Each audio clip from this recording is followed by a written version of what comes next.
We finally made it. Episode 6 here at Three Blind Wines, the wine game show where I say a lot of ums and ahs and I fumble my way through some of these wine descriptions. Hey guys, how you doing? My name is Chef Z. I am the owner of Luchador Taco and More here in Denver, Colorado. Just an absolute superstar of the industry. He's been on a number of TV shows, Chopped for one. He owns a restaurant here. He's a father. He does it all. Like, he's incredible. We also have... My name is Jane Ledford. I have my WSET level 3, rep a couple of small portfolios in town, and then also retail.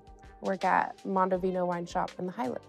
She's an absolute natural wine freak and does a great job for the local Denver, Colorado wine industry. So we're really excited to have these two on the show. We'll see what happens. Let's go. Stop putting words in my head, Chris.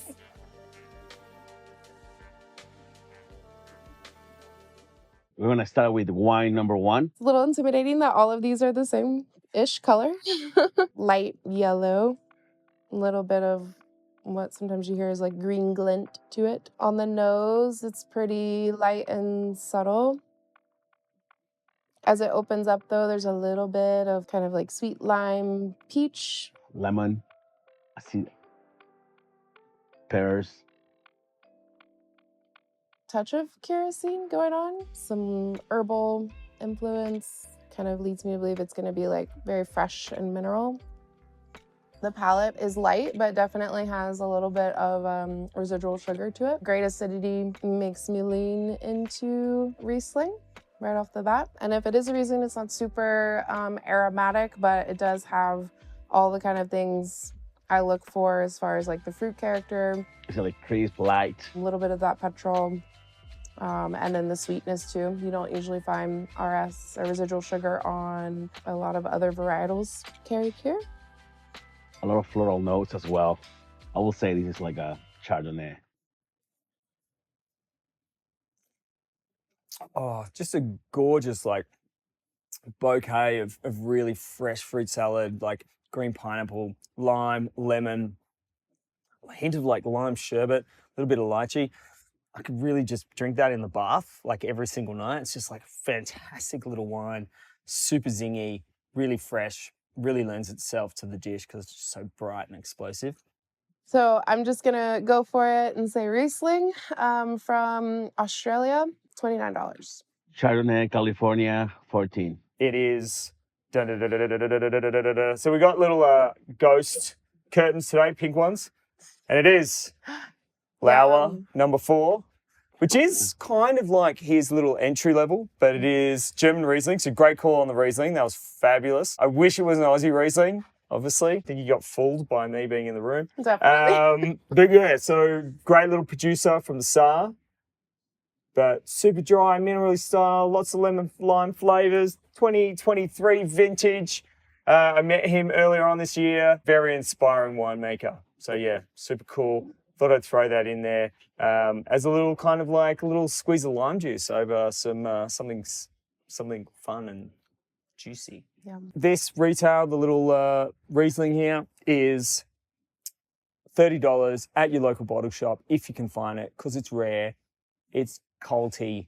I mean, you know how much we love cults. Wine number 2. By seeing it, it's like has more body to it. It's like it's been aged a little bit more, a little longer than the first one. And by doing this, you see all the specks stain in the glass. This definitely has more of a golden color to it, but still in the like yellow golden range. And even maybe some green glint influence. The nose immediately is a bit more savory, kind of like honey, kumquat, lime blossom, little bit of nuttiness, but like a subtle nuttiness. Lately I've been like Marcona almond, where it's kind of like salty, oily, nutty. Plenty of apple, pear. It's got some richness to the nose, but also lots of bright flavors. Yum. That's really good. Well, this is different. It's exactly like what I'm into lately as far as balance between all those ripe notes that you also find on the palate, kind of like a honey tree fruit thing, but then also a bitter edge on the finish. Great acidity, still super dry. The herbal influence and vegetal influence makes me think Gruner Veltliner, but definitely a Gruner coming from a slightly warmer climate within Austria or something that maybe has a little age on it. Yeah, it's more mineral instead of fruit. Like, it doesn't have like it's salty, almost for like I will say it's from the Mediterranean. It could be Sauvignon Blanc, but the honeyed notes are kind of throwing me off from that, and there's not a ton of grapefruit or passion fruit. Just like this awesome savory textural wine, white pepper, more kind of pear, soft pear flavors, maybe yellow pear, nashi pear, let's go for that. And just has this kind of great balance and consistency in the wine. The length of the palate is awesome. It's really well made. You know that they've been doing it since the 14th century. So how many years is that? It's I can't even count. If you've been that long in the game, you better be doing something right, you know? Yeah, this one's tricky, but I'm gonna go Gruner Veltliner, Austria, $42. This is a Sauvignon Blanc, probably a French wine, probably $25. Second one, what'd you think? My favorite. Yeah? Second Yeah. one. Did you like that kind of savory characteristic that was Yeah. Yeah, I like how it's both savory and herbal. Yes. Yeah. Yeah, it has really good like green notes to balance off the like honeyed savory. Yeah, I think you kind of nailed it when you said it might have a bit of age. It's got a tiny little bit of age. You called it Sauvignon Blanc from France, which is pretty close because it does have a herbaceous element. It's pretty sick. It is Mandelhof Grunewaldner. Oh, wow. 2001. This family has been making wine in creme style since the 1400s. So they've been around for a really long time. They've got some really interesting stuff that's going on. They're now trying to kind of bring back old vines or old grape varieties. So they've got one called Rota Veltliner. I think there's 250 hectares planted in Austria and they've got 15 hectares of it. Beautiful family. They came in and did a dinner last week. Yeah, and they just do smashing stuff, but it's very textural. So sometimes Gruner can be like super racy, white pepper on that kind of spectrum, or it can have more complexity and texture. And I think this wine kind of really dabbles in the complexity of the wines. And a nice ceviche with it's that. just so, pardon? A nice ceviche. Yeah, totally. Yeah, it's just so yummy and it's so layered with different flavors. I think you rattled off about 10 different flavors on the nose. You were just like peach, flowers, spice, savory notes. It was really good. Again, rare, but family's been around since the 14th century. Very dope wine. This would be around $45 in your bottle shop. 2001, the vintage years. 2001? 2021, sorry. Not 2001, 2021. Yeah, I didn't make it past the 4th grade. So this one, color-wise, is still in the golden realm. Kind of, yeah, more like dark yellow. Really, really pretty. The nose is even more savory than the last two. Maybe savory is the wrong word. A little bit more kind of like sweet fruit. Candied pineapple, apple skin. Kind of like a floral caramel thing, but not in an oxidative way, just kind of keeping in the candied realm. It's got like apple pie vibes.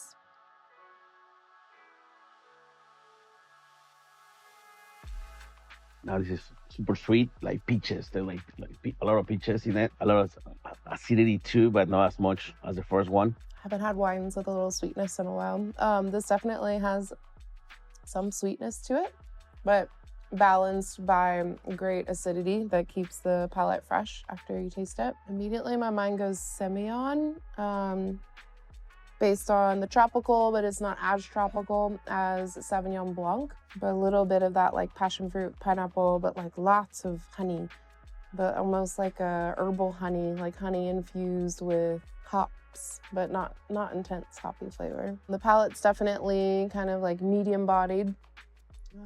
Definitely some residual sugar in there, which makes me think warmer climate, but also could be really nice and ripe before they pick it.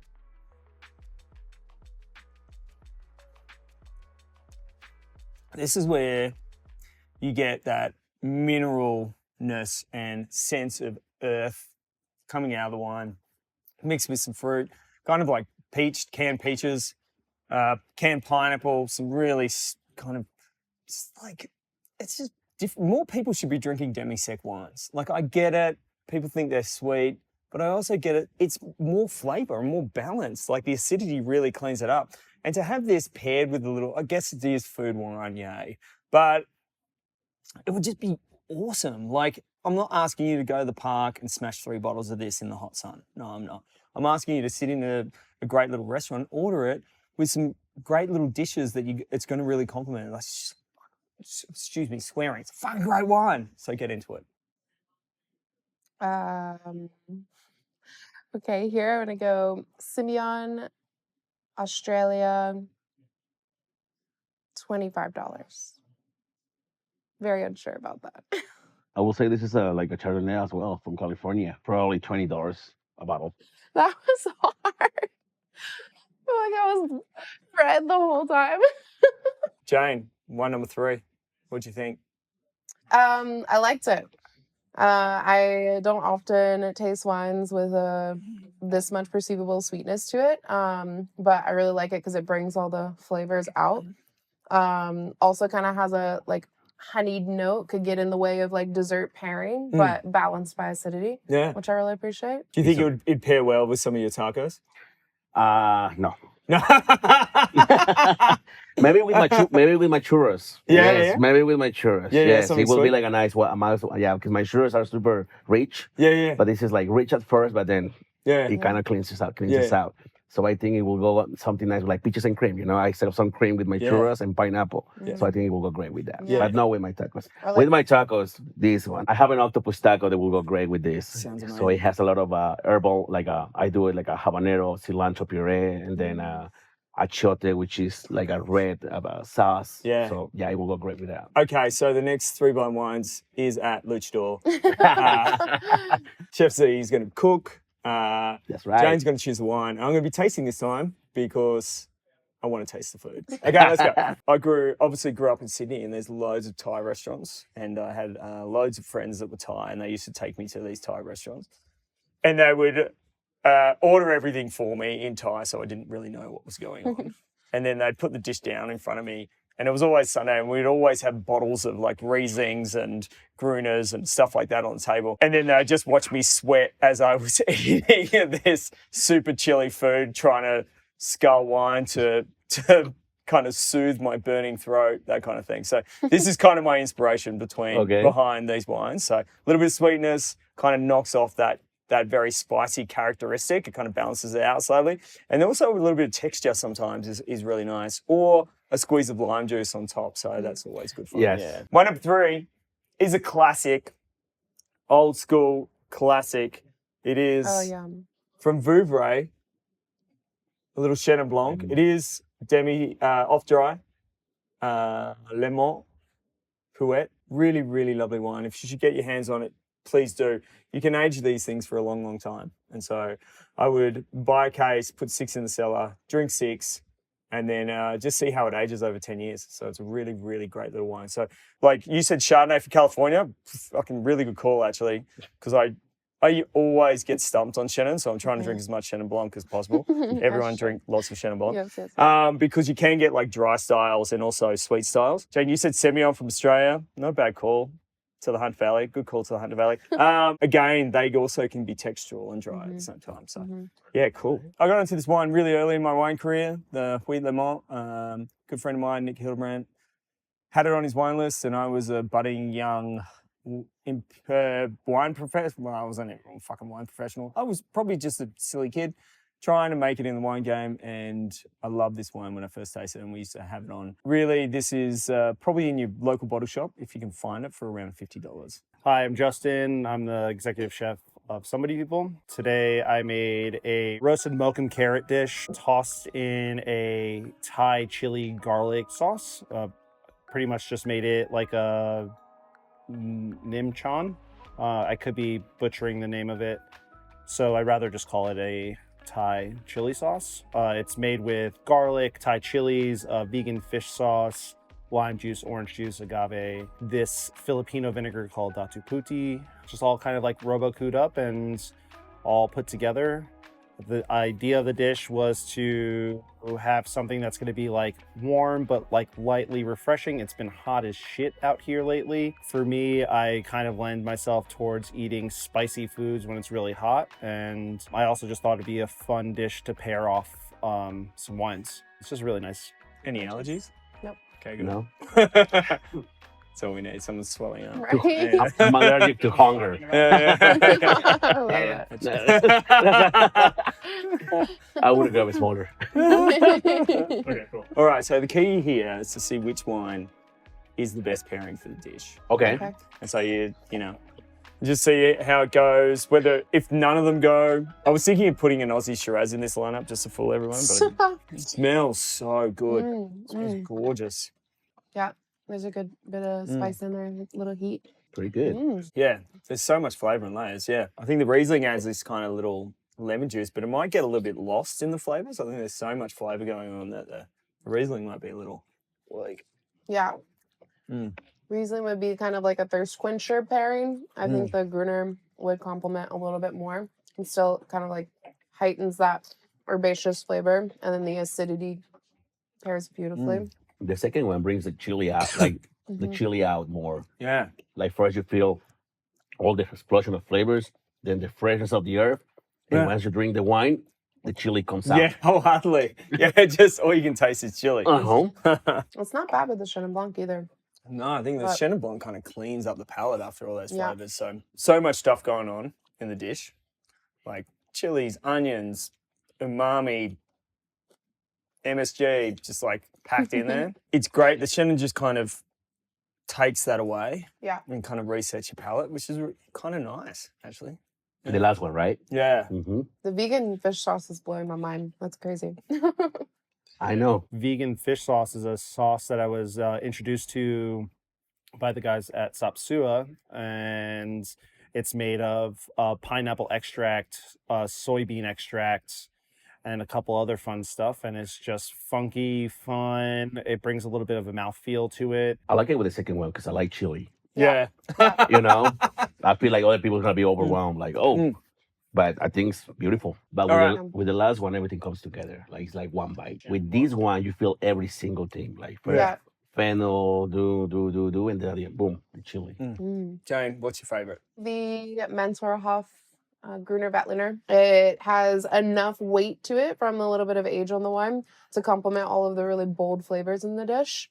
But then also enough like brightness and acidity to kind of heighten the chili influence and all of the herbal components as well. Yes. Yeah. Wine number 2. Yeah. Same thing. I like this wine number 2. I feel like every component shines when you eat it. And when you drink the wine, you can tell what is made out of the dish, which is nice. But then the chili pops out. So which is a surprise and a nice surprise. It's great. I tried the 3 wines. I do honestly think that the first wine, I don't know the name of it, but I think it would be the nicest just because I think it complements the dish altogether. You get to taste a little bit of everything. It brings out the spiciness of the carrots. You can really taste the fish sauce and the funkiness. All the herbs are there. I just think it would be like a super nice pairing. I think wine number 1 took me back to Sydney, so I do like that. But I'm going to go for wine number 3, actually. So the Huit Lemon. I just like the way it reset your palate so you can eat more. And I kind of like that with kind of Thai-based food because I want to eat a lot of it every time I taste it because it's so good. And so I just kind of try and smash it down really quickly. And that way I can drink it because it kind of soothes my burning throat. Yum. Thank you so much. Yeah, No great problem. lineup. Thank you for the invite. Anytime. You nailed it. The Gruner, I'm like, yes. Yeah. Well, I recently had that, I don't know if you came across this bottle, the Sontag 2015 Yeah. Gruner from Anvil, and that like blew my mind as far Yeah. as like aged Gruner. So That's what we had at the last tasting at Hop Alley, and Yeah? I called Chardonnay on that. really, Yeah, because I was like, I don't know what the fuck this Right. is. Because it's really natural. that is really good though. Yeah. The Mentorhof, yeah. Yeah. Yes. And then this, I was like, oh, Australia. I used to live in those apartments there. Oh, Oh, cool. really? Yes.